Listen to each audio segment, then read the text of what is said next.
welcome to episode 32 of Scar Bears. I'm Chris Gordon. As always, it is great to have you here with me today. Nate Barron and Britton Barron making me look and sound good. You want to reach out to them, just find them at Nate Barron. Today, I talk with my new friend Mark Black, a heart and double lung transplant recipient turned marathon runner. Yeah, that's right. He received those and then ran marathons, and not just one, 4 of them. And he talks to me about how he's used his experience to turn into a coach and author and uses said experiences to help people break through their own challenges. Today's sponsor is movie theaters. Movie theaters. Remember those? All right.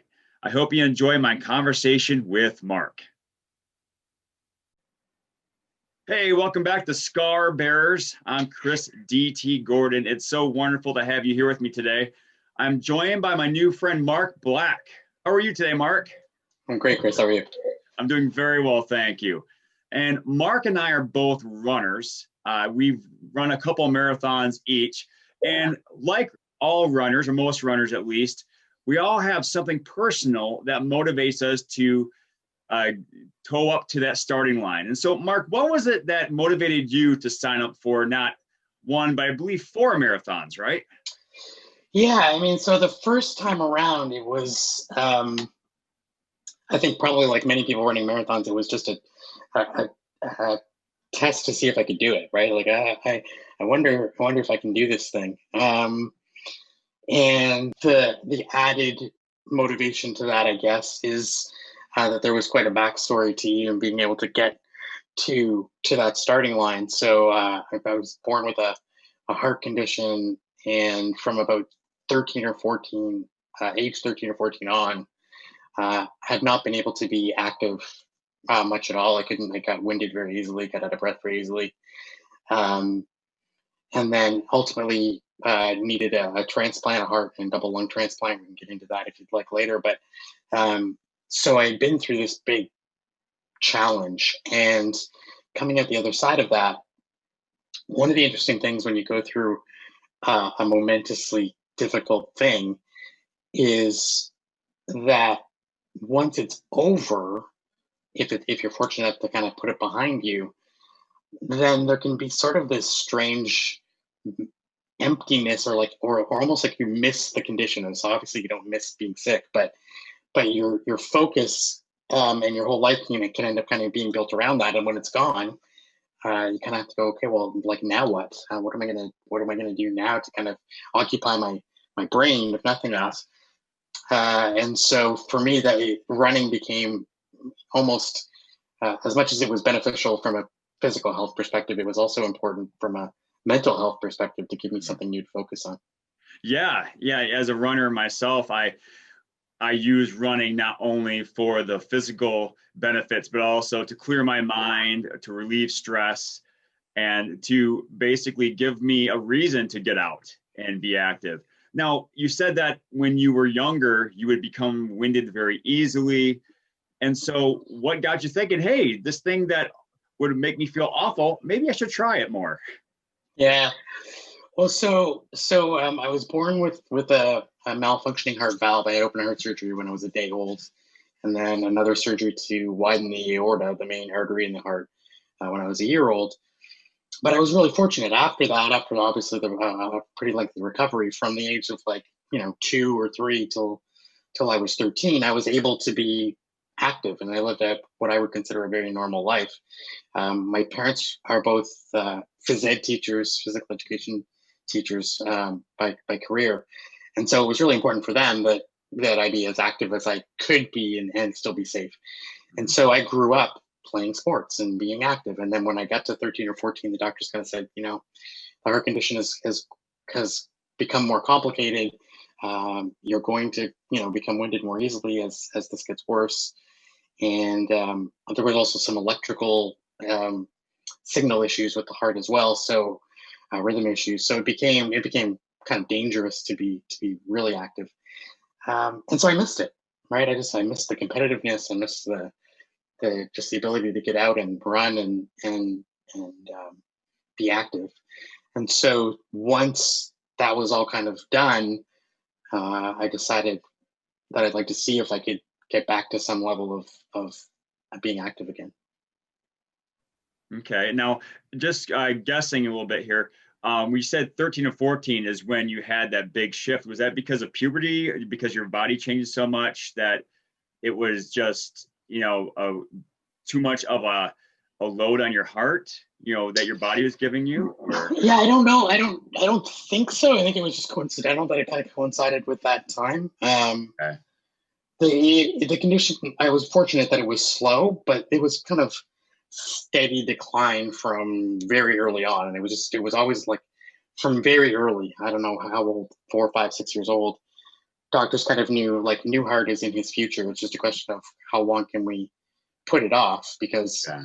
and you want to do that because every year the technology gets better, they get better with the surgeries, the medications to treat rejection, et cetera, get better. And Mhm. so it was always kind of like, let's push that off into the future as far as we possibly can. And so at 13 there were some more complications, but we were able to manage those mostly through lifestyle changes and medications, so that I could again prolong it even further. And it wasn't until I was 23 that ultimately we were down to transplant or death. Wow.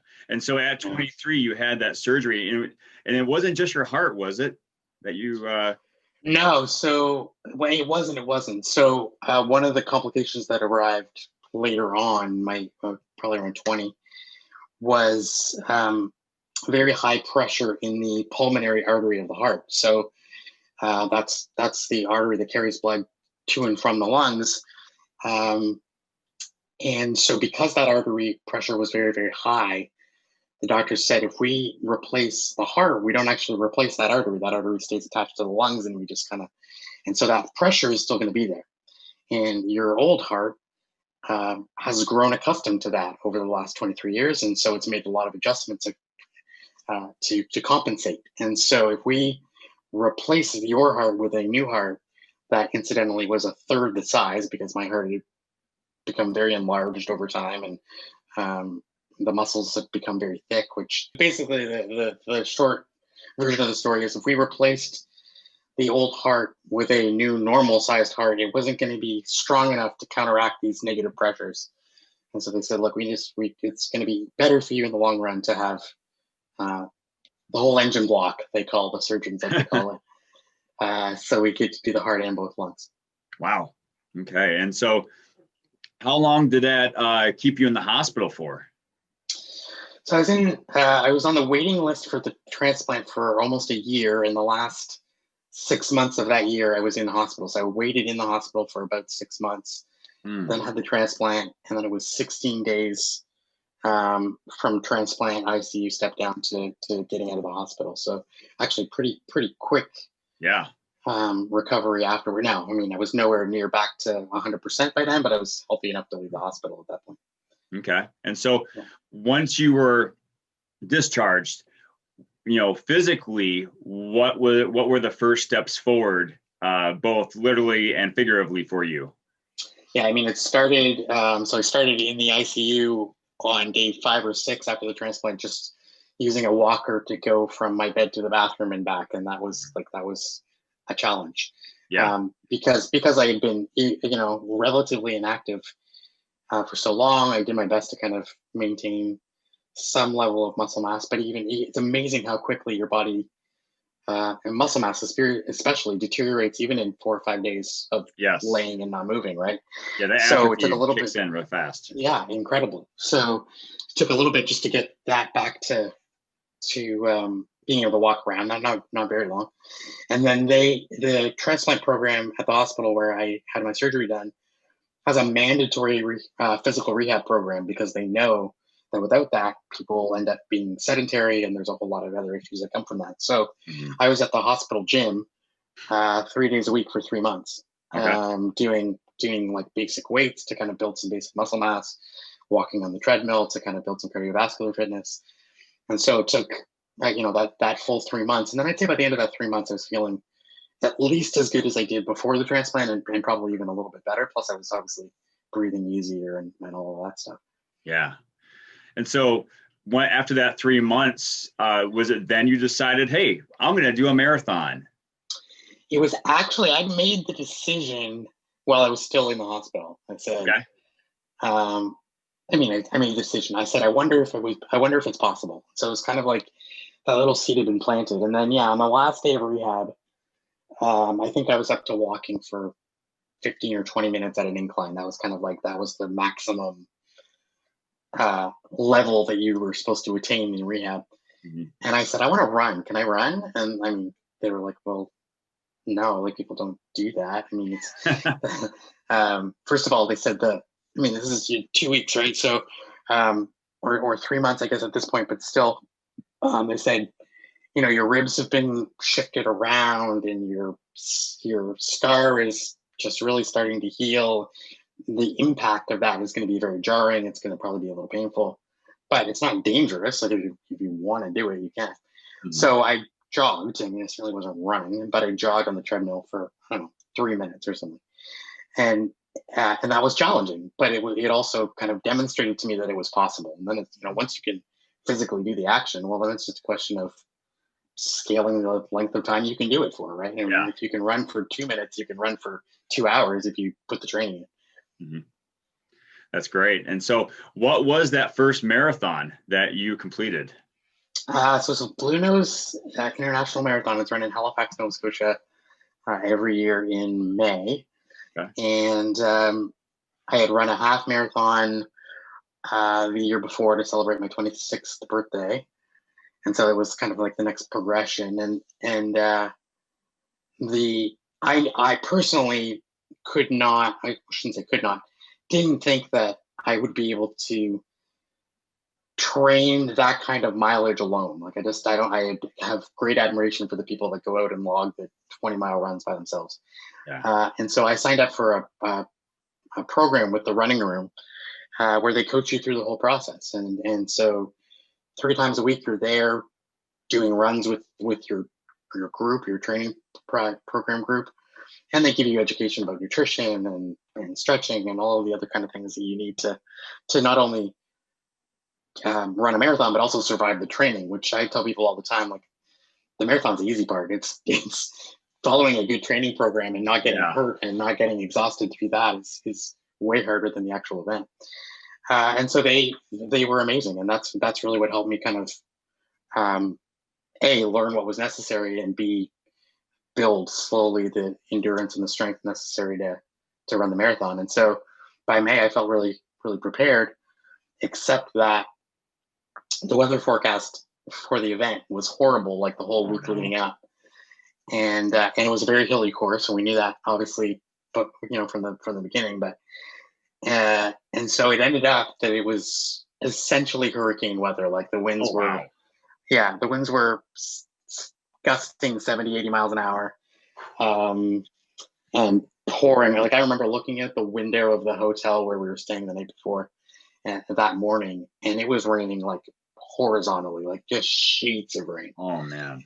And I thought the race would be canceled, honestly. And we went down to the lobby of the hotel, and they had quickly pivoted and got us a place the runners a place to gather. So we went to this hockey arena next to the hotel, and they postponed the race for like 2.5 hours while the race organizers figured out what to do, and they had to reroute around places. We were supposed to cross a bridge between the two cities, Hmm. and the winds were so high that they were concerned about people running on the bridge, so they closed the bridge.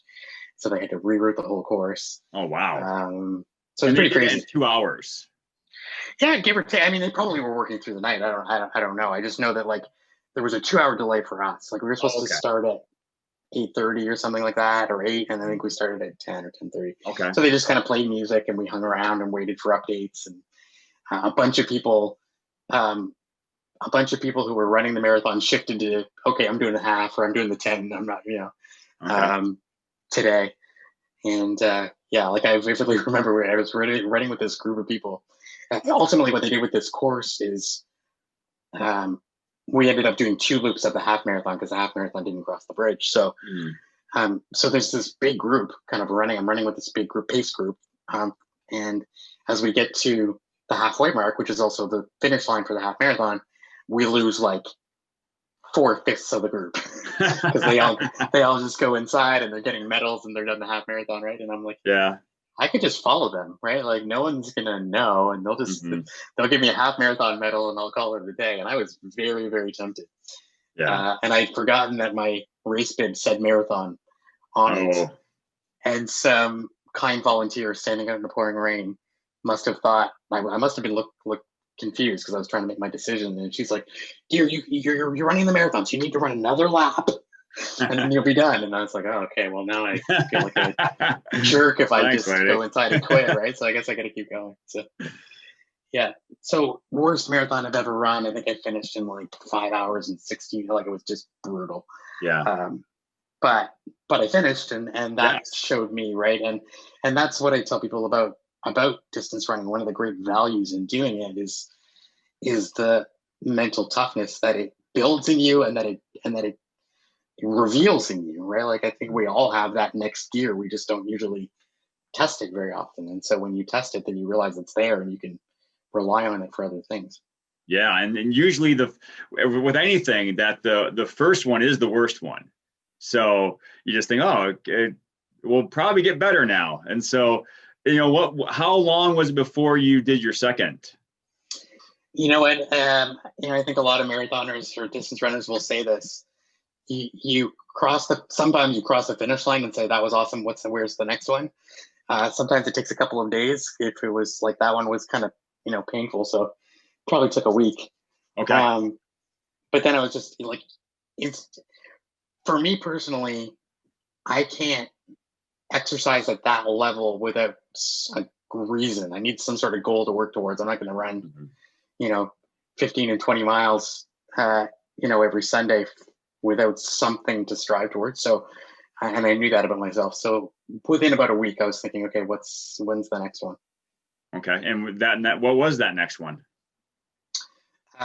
Next one I did was Ottawa, which is it's called the National Capital Run, and it was the following year. So I did one a year for 4 years, I guess. And I just because I knew the time commitment, and we have a young family, and I was just like, I can't keep up this kind of pace without taking some sort of break now. Yeah. My intention every time was, okay, but if I like, and you know this from doing it, like it takes so much work to get to that level. Well, once you're at that level, like it doesn't take nearly as much work to maintain it, right? Yes. And so every time I would be like, okay, well, all I got to do is run like, a couple of 20 milers a month, and then run some 5Ks in between, and I'll be good. Mm-hmm.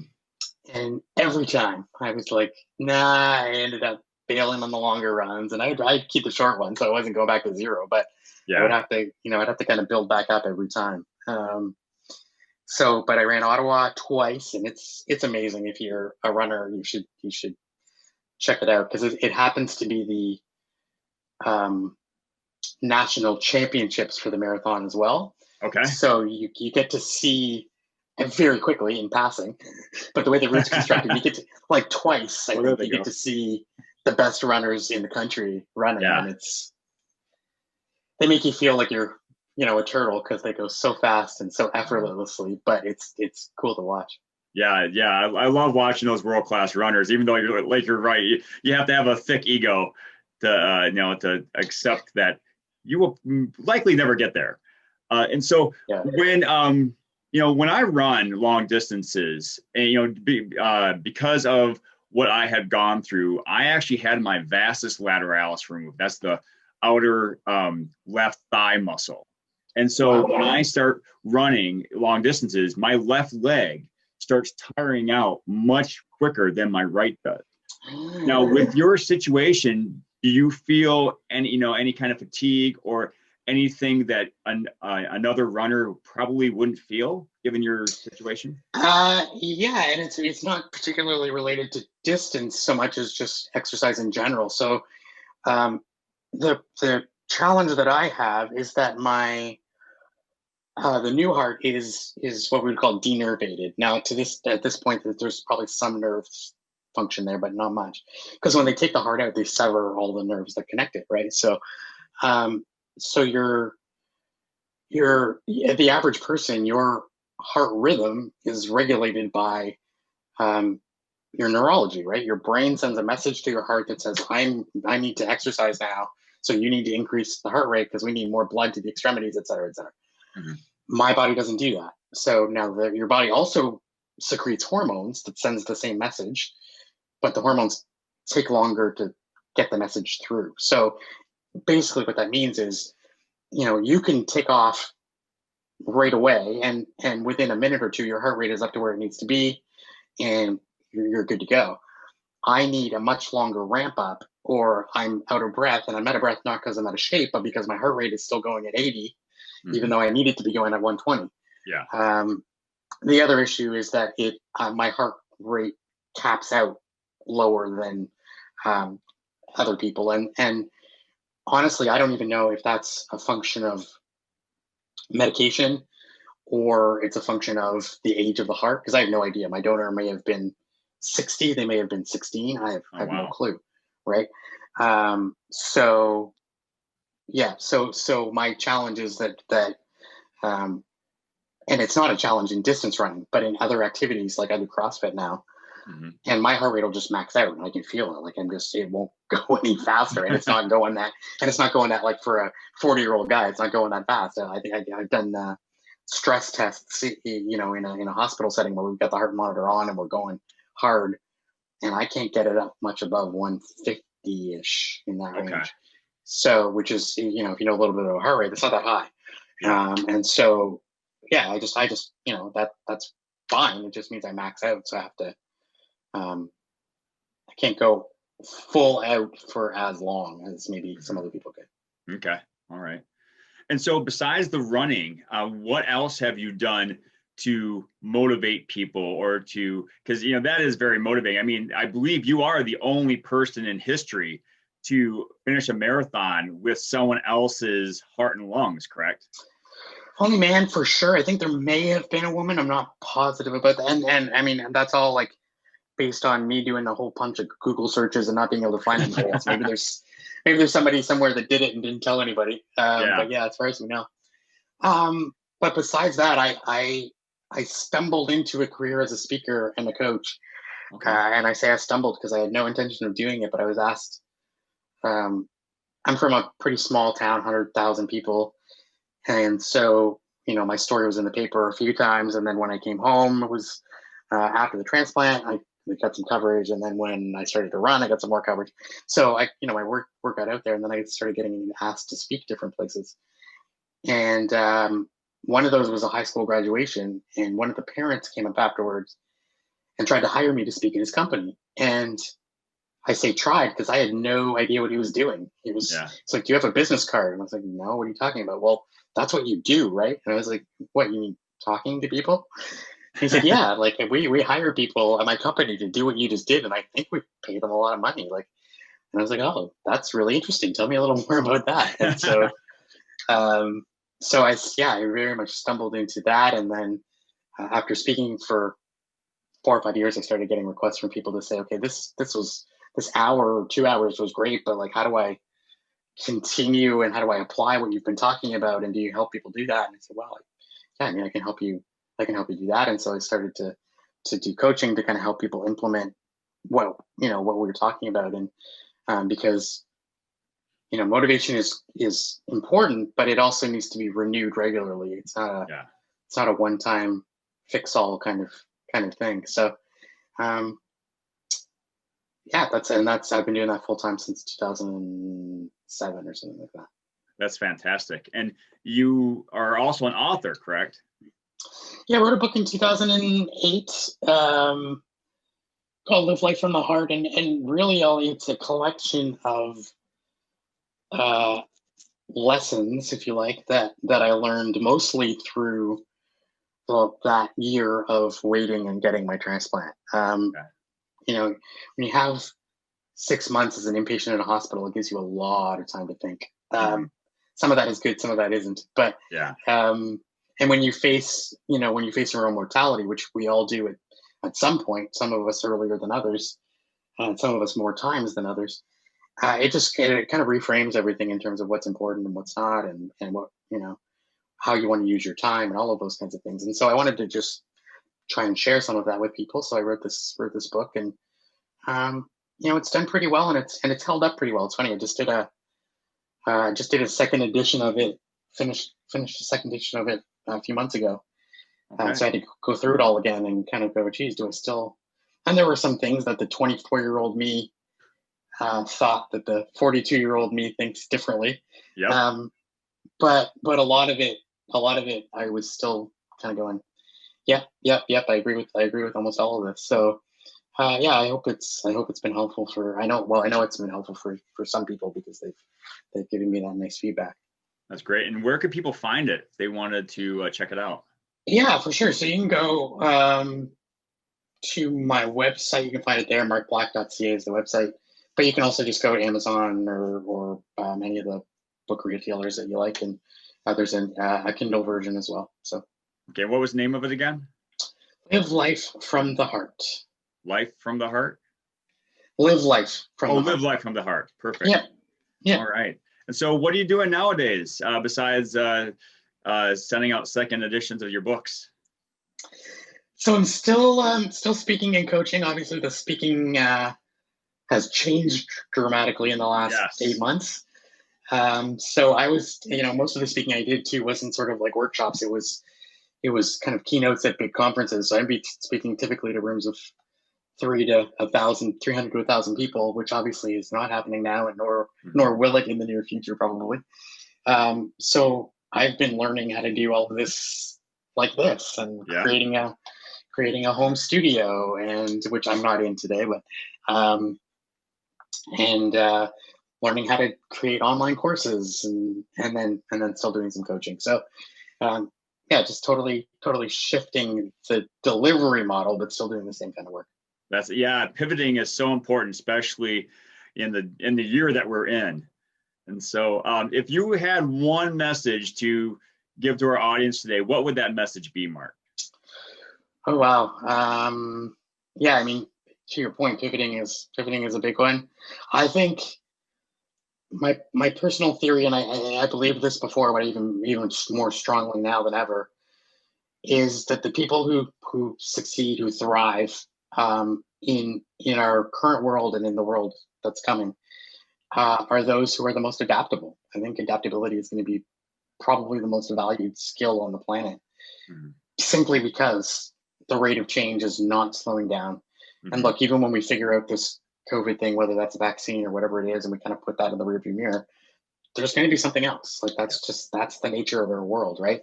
Whether it's technology or whatever it is, the pace of change is dramatic, and we are so globally interconnected that, previously something happens in China, it doesn't really affect you. Well, now it does. And so I think learning how to roll with the punches, and learning how to learn new things, and being willing and able to do that is going to be incredibly important. Whether you're an entrepreneur or an employee, that's going to be a valued skill. I totally agree. And one more question that my audience loves to learn the answer to: what is your favorite dinosaur? Oh, wow. My son, who is 4, is obsessed. So he could name you like 25 different kinds. I know like 4 or 5. I don't know. I guess I like a raptor because I'm a Toronto Raptors fan. So maybe that's what. There you go. That works enough. That works well. All right, Mark, thank you so much for your time. It was very inspirational for me. And it's always fun to chat with fellow runners. We all have a common goal, but different reasons for getting there. And Absolutely. So thanks a lot. You have a great day. Thanks, Chris. Appreciate it. Hey, I hope you enjoyed my conversation with Mark. If you want to reach out to him, you can find him at his website, markblack.ca. You can also find him on Instagram at markblackspeaks. And he's also on Facebook under Mark Black CSP. If you want to see what I'm up to, you can find all of my various social media links at linktr.ee/ChrisDTGordon. There you'll find my podcast, of course, my YouTube channel, my speaking websites, and also my Facebook, Instagram, LinkedIn, and a couple other goodies. All right. Thanks a lot for joining me. Please have a great day, and remember to pass on perfection and go for greatness.